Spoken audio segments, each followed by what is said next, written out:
क्या है निजीकरण के दुष्प्रभाव? देश की सरकार लगातार निजीकरण पर जोर दे रही है। हालांकि कई संगठनें और बुद्धिजीवी वर्ग निजीकरण का विरोध करते हैं और राष्ट्रीयकरण पर जोर देते हैं। मैं आकृति और आप देख रहे हैं MNT न्यूज नेटवर्क। निजीकरण का मतलब है सरकार द्वारा चलाए जा रहे उद्योगों, सेवाओं या संस्थाओं को निजी कंपनियों या व्यक्तियों को सौंप देना। यह प्रक्रिया तब अपनाई जाती है जब सरकार मानती है कि निजी क्षेत्र अधिक कुशलता से काम कर सकता है और इससे अर्थव्यवस्था को लाभ होगा। लेकिन जहां इसके कुछ फायदे हैं, वहीं इसके कई दुष्प्रभाव भी हैं जो आम लोगों को प्रभावित करते हैं। बेरोजगारी में वृद्धि निजीकरण के प्रमुख दुष्प्रभावों में से एक है। जब कोई सरकारी संस्था निजी हाथों में जाती है तो नई कंपनी आमतौर पर खर्च घटाने के लिए कर्मचारियों की संख्या कम कर देती है। कई बार पुराने कर्मचारियों को निकाला जाता है या नए लोगों को ठेके पर रखा जाता है। इससे स्थायी नौकरियों की संख्या घटती है और लोगों की नौकरी की सुरक्षा खत्म हो जाती है।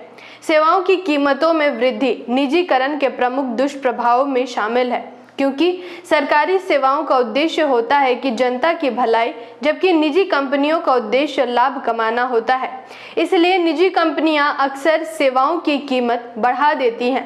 उदाहरण के लिए, अगर पानी, बिजली या स्वास्थ्य सेवाएं निजी हाथों में चली जाएं, तो उनकी दरें बढ़ सकती हैं, जिससे गरीब और मध्यम वर्ग के लोगों पर आर्थिक बोझ बढ़ता है। सामाजिक असमानता में वृद्धि काफी हद तक निजीकरण का ही परिणाम है, क्योंकि निजी कंपनियां उन्हीं क्षेत्रों में निवेश करना पसंद करती है जहां उन्हें ज्यादा मुनाफा दिखता है। ऐसे में दूर दराज के गांव, गरीब इलाके या पिछड़े क्षेत्र उपेक्षित रह जाते हैं। इससे समाज में अमीर और गरीब के बीच की खाई और गहरी होती जाती है।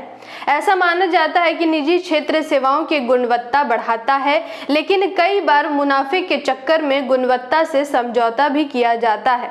सस्ती सामग्री या कम प्रशिक्षित स्टाफ का इस्तेमाल करके सेवाएं तो दी जाती हैं, लेकिन उनका स्तर कम हो जाता है। निजीकरण में सरकार का नियंत्रण कम हो जाता है। जब कोई सेवा या उद्योग निजी हाथों में चला जाता है तो सरकार का उस पर सीधा नियंत्रण नहीं रहता। इससे सरकार के लिए यह सुनिश्चित करना मुश्किल हो जाता है कि कंपनियां जनता के हित में काम कर रही हैं या नहीं।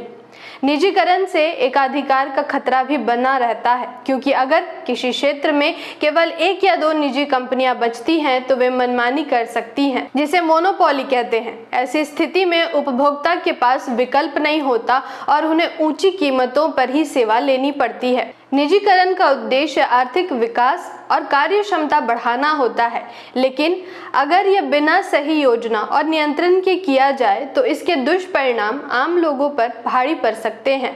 जागृति के इस मुहिम में आप हमारा साथ और सहयोग दें। जानकारी महत्वपूर्ण लगी हो तो वीडियो को लाइक और शेयर करें। साथ ही हमारी अगली वीडियो सबसे पहले देखने के लिए चैनल को सब्सक्राइब करके बेल आइकन को प्रेस जरूर करें। धन्यवाद। जय भीम, जय मूल निवासी, जय संविधान, जय भारत। MNT न्यूज नेटवर्क को सब्सक्राइब करें, लाइक और फॉलो करना ना भूलें। साथ ही बेल आइकॉन दबाकर जन जागृति की मुहिम में जुड़े रहें।